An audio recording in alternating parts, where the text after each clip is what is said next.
তোমার প্রতি তোমার মুসলমান ভাইয়ের 1 নম্বর হক হলো ইয়াউদুহু ইদা মারিদ, যখন সে অসুস্থ হয় তখন তার সেবা করা।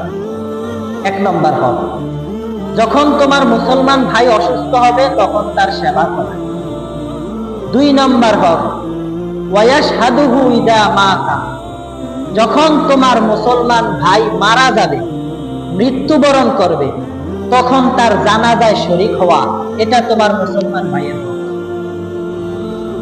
3 নম্বর হক ওয়ায়ুসাল্লিমু আলাইহি ইযা লাকিয়াহু, যখনই তোমার সাথে তোমার মুসলমান ভাইয়ের সাক্ষাৎ হবে, পরিচিত হোক অপরিচিত হোক, চেনা হোক অচেনা হোক, দেখা মাত্রই তুমি তাকে সালাম দিবা।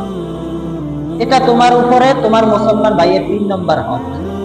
4 নম্বর হক ওয়ায়ুজিবুহু ইযা দাআহু, যখনই তোমার কোনো মুসলমান ভাই তোমাকে দাওয়াত দিবে, পুণ্যের দাওয়াত দিবে, সৎ কাজের দিকে দাওয়াত দিবে, ভালো কাজের দিকে দাওয়াত দিবে, অথবা তোমাকে ঘরে মেহমানদারির জন্য দাওয়াত দিবে, যখনই তোমার মুসলমান ভাই তোমাকে দাওয়াত দিবে, তখন তার দাওয়াতে গ্রহণ করা, তার ডাকে সাড়া দেওয়া, তার দাওয়াতে তার ডাকে সাড়া দেওয়া, এটা হলো তোমার উপর তোমার মুসলমান ভাইয়ের 4 নম্বর হক। 5 নম্বর হক ওয়ায়ুসাম্মিতুহু ইযা আতাস, যখন তোমার মুসলমান ভাই হাসি দিবে, যখন তোমার মুসলমান ভাই হাসি দিবে, তখন তুমি আলহামদুলিল্লাহ বলে তার হাসির জবাব দিবা। এটা তোমার উপরে তোমার মুসলমান ভাইয়ের 5 নম্বর। যখন হাসি দিবে আলহামদুলিল্লাহ বলে হাসির জবাব দিবা।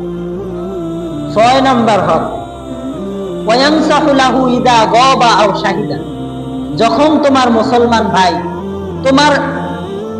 তোমার কাছে উপস্থিত থাকুক অথবা অনুপস্থিত থাকুক, উপস্থিত অনুপস্থিত সর্বাবস্থায় তোমার মুসলমান ভাইয়ের কল্যাণ কামনা করবা, তোমার মুসলমান ভাইয়ের জন্য দোয়া করবা।